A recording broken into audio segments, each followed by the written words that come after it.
you have in his case, he's a conglomerate. It doesn't make what shit it is to him. And then he narrows down, well, how many of these guys are over 50, 60, 70, you know? And funny enough, he's buying all from white people. Because they have no succession. They have no way out. They're fucked. And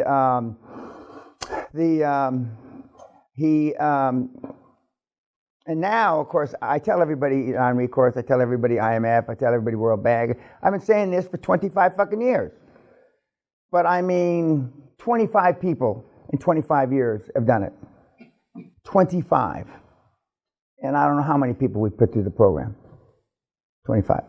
And I tell you, government contracts, there is no toilet seat in a rocket ship. And yet, the government pays $600 for a toilet seat that doesn't exist in a fucking rocket ship to Mars. I keep telling you this. As I told you last night, I can bring your little skinny neck to the water trough. I can hold you under for a while, but then I got to walk away to the next guy, so I can't stand there.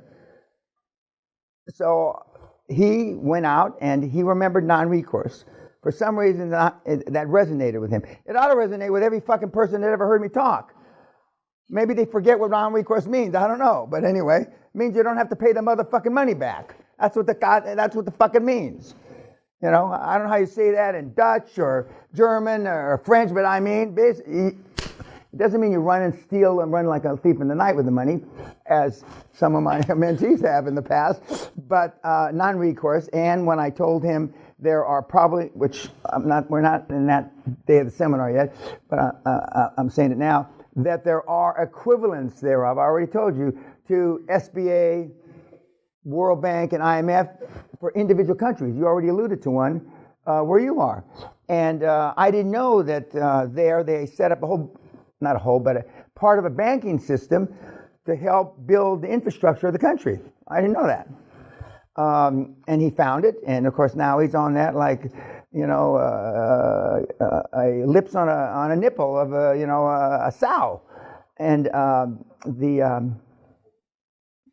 and they are normally that money is directed to the parts of the gross national product that have the biggest trouble.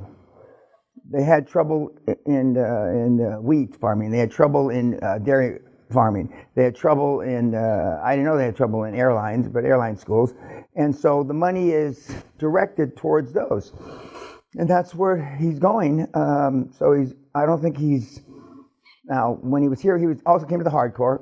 He was here just a couple weeks ago. And he's got, I think, 11 or 12 deals on the boil, as they say in this country, on the burner, and of which only 8 are the non-recourse kind of money. 3 are regular deals, but seller finance. And he's keeping the sellers on, as he said, you know, for up to 3 years, and he's not buying 100% of the business. He's buying 60, 70, 80% of the business. And when they keep 20, 30, 40% of the business, it's the same as seller finance because you're not having to buy it. And that gives them an upside, so when they leave in 1, 2, 3, or 4 years, they're going to get the rest of their business bought from them at a new valuation. Everybody follow that? Okay. And so, and which we'll discuss in a couple of days. I'm discussing now because he just said it. But he walked away from his existing very comfortable lifestyle because he can't run those other businesses and do this. Okay, you can be an engineer for Siemens and do this until you get an acquisition, but you can't run all those fucking companies he's got, 9 I think he said, with 169 employees and do this, this meaning QLA. Other comments or questions? Yes, sir. Not only did the sellers feel grateful to him for offering them an exit, but also the board members, they wanted to get back into the action. Correct, back in the game. They didn't want to be bored at home. Yeah, and now very seldom are a board member's not going to tell a 20-year-old kid, "Well, thank you, saved my life. I don't have to look at my wife all day now." That ain't going to happen. They may think it, but that's not going to happen. But you are, and you're doing. I told you earlier the first day. You're doing them a goddamn favor. They have no exit. Their kids don't want to have anything to do with the fucking business. They have no succession plan. They're fucked. Mm-hmm. Now, the templates don't say it that graphically, but that's what they say. You know, I think one of the templates said, well, "Have you thought about a succession plan yet?" You know, but that's really saying, you know, you don't have one, so you're fucked. Have you thought about this? Have you thought? So they're nicer words, but the bottom line is, if the guy's got any kind of brain power whatsoever, he's already thought about succession plan and the lack thereof. And interest rates are the lowest in 5,000 years today, right? They have been for the last few years, even with them going up a few basis points in the last few weeks. And they know that. Yeah, on the back. Do you think it's a good deal if you, for example, purchase 60% of the company and leave the owner in for 40%? Yeah. Because you buy knowledge and you're sure that. Well, I mean, I don't believe in legacy knowledge. Why not? I mean, I can do brain surgery. Give me a YouTube, 2 hours to watch it, and I can fucking take an aneurysm out of your fucking skull. So I don't believe in that shit. I don't know why you got to go to medical school for 8 fucking years. But what I'm saying is, you're right. Industry expert. Yeah, but I've done 1,700 deals. So I don't need. I need about 2 seconds legacy to drag you out in the parking lot, hit you in the head with a fucking brick. That's all the legacy I need right there. That's it. But for a regular person, a white, yellow, green person, yeah, you're absolutely correct. In fact, one of the models, and you're going to see it in a couple of days, which is a guy you've already heard, we call it the Deb model, the little guy from Singapore. He buys 60% of the business. Okay? He gives him part of the cloud equal to that 40% that he didn't buy. The banks count that as equity, okay? And he's getting as much non-recourse money because he's doing these countries in Indonesia, or not these deals in Indonesia and various other countries that have third, fourth world, infrastructure problems. But I mean, there's non-recourse in this country. No, I mean Scotland. I mean the UK, Britain. There's non-recourse money, but believe me, if you don't ask, you don't get. And while he was here for the hardcore, the same guy you just listened to, he said that the first time that he asked for non-recourse money, that's when they sent him over to the special bank. Oh yeah, but I mean, what you really want is XYZ Bank, that all their money's non-recourse. But I mean, American banks have it. For example, Detroit, which is a shithole. And, some of the cities that have really, used to be Harlem. And Harlem's not a shithole anymore. It's a very up-and-coming area in New York. The cities like that have had a lot of normally race problems, okay? Now there's recourse money. Paris, with all the rioting. And the government, I don't think it's been around long enough to see what the really rates of return are, but the government pours good money after bad. That's my opinion. In there's certain areas. Brixton, in England, 20, 30 years ago, was yeah. Now it's an up and coming. But there are areas around.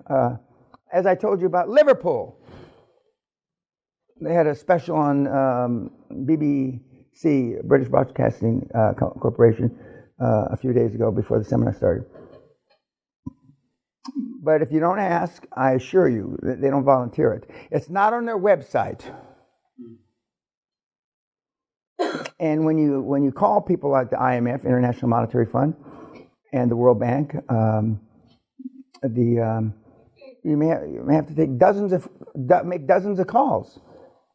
The last guy that got money from the World Bank, and I've said this on YouTube before, his 81st phone call to the same bank, the same headquarters, before he got to the right person, 81 calls, his 81st call.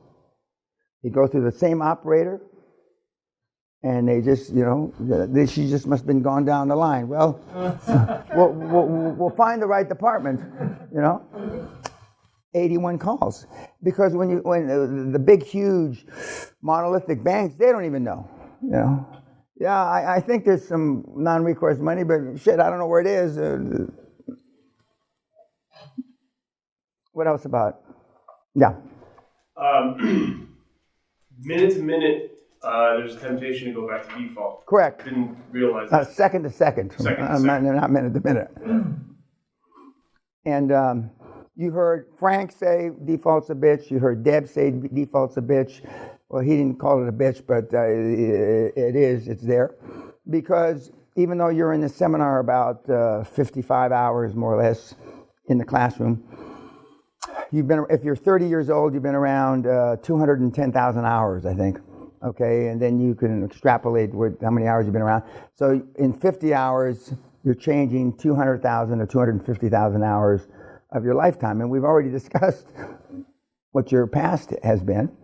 And what you're really changing is a couple generations, because it's your parents and your grandparents. And I didn't know my great-grandparents, but and not many people do know their great-grandparents. But I mean, it's generational, and unfortunately, as a Homo sapien, we've been around. Remember in the slide, we've been around here 200,000 years, more or less as we are now, and we're a long way from the Neanderthal. But when you hear about Steve Jobs, I take what I want. That's Neanderthal. I mean, just like the cavemen, they take what they wanted. And I'm not suggesting you go club them in the head like that picture shows. But I want you to metaphorically club them in the head and do what that picture says. What else about Anelli? I almost got a sense that he's desperate for success. Yeah, he is. He's already been successful. I don't know, worth 20, 25 million, something like that. But he now realizes, those projects are the enterprise value, if I remember correctly, is about 140 million in 3 months, 3 weeks, and 3 days. And he's training the little boys up correctly. I gave him some insight as to you can't overtrain the kids, and I'm guilty of that.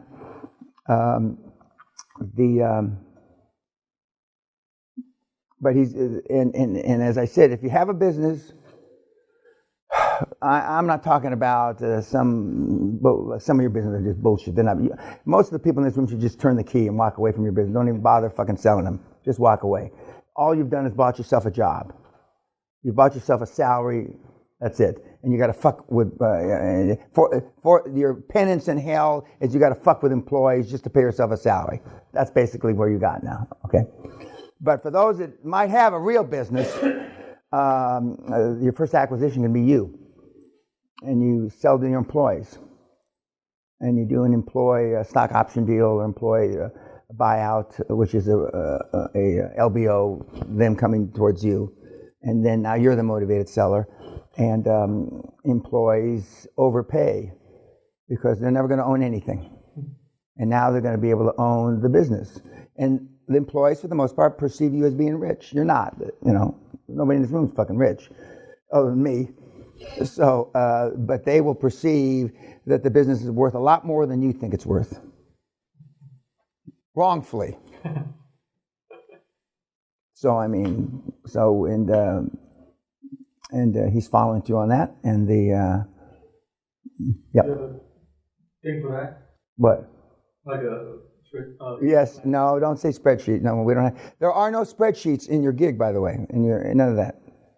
You will not find a spreadsheet. Yeah. You get up 2 to 4 a.m. to do emails. Yeah. Tim Cook starts them at 4:30 on Sunday. Success leaves clues, 2 to kids. 4 a.m. And then I go back to sleep. This morning I was up at 1:15. I went to sleep again at 4:30. And then I got up at 10 to 7. Yep, that's absolutely correct. Oh, you haven't asked. Normally this is for the close. The most successful kids out there all have standing desks. Standing desks. They stand at their desk. The next generation of standing desks is they walk on a treadmill underneath the desk. 8, 10, 12, 14 hours. Those of you that are tubs of shit like you don't have to worry about weight ever again. The average weight loss is 25 pounds. Even if you're skinny, 25 pounds in 4 months. Okay? The average, the accepted speed is 4 kilometers an hour. At 4 kilometers an hour, you can still type and talk and shit like that, okay? Marcus Bauer, standing desk. And, a bunch of them. They get up in the middle of the night. Some get up at 1, some get up at 2, some get up at 3. Now, a lot of people do that because they have trouble concentrating for too many hours. I don't. That's not why I do it. But the older you get, the less sleep you need. And it works. And it works. And a lot of my best ideas, not just my best ideas, are when I get up at 1:30, 2 o'clock. And I have a pad. I used to use a dictaphone. I don't use that anymore. I have a pad. But sometimes when I get up and I'm still a little bit asleep and I write something down and then I have to, what did I mean? What did that mean? But I have a pad. And of course I know if I have 3 cell phones. I don't use any of them. But I know you can talk into your cell phone and record shit. I don't do that. But I punched a button on my computer on my desk, and it started reading my email to me. And I didn't know how to turn it off. Kim! Cat! Because I don't need my computer to read my email to me. What else about Nelly? Perception is reality when he rented the roles. Yep.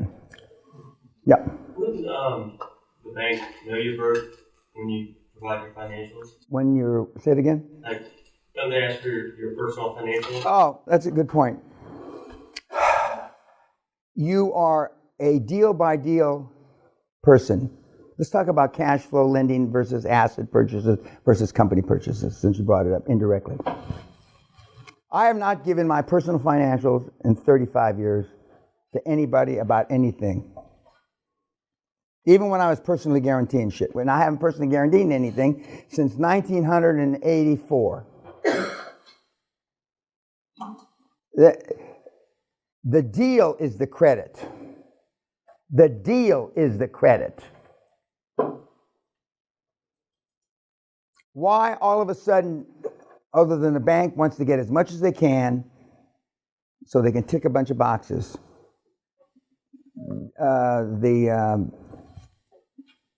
you are going to buy preferably assets, pure asset purchase. In other words, let's go back to the